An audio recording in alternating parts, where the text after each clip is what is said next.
Good afternoon guys, dito tayo ngayon sa Las Budif Park. Ay, ang ganda dito guys.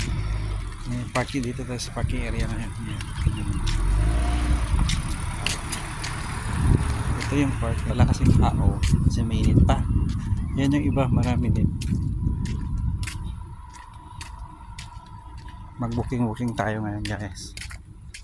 Para exercise naman tayo sa hapon ba. Exercise muna tayo guys. Ang ganda dito yung mga makulimlim dahil may mga punong kahoy na matataas. Yan.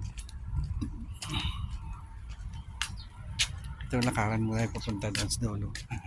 Kan muna tayo. Yung ba may Contoy Park. Pwede magja-jogging din ako mamaya. Dito na naman tayo guys. See you again. Bye.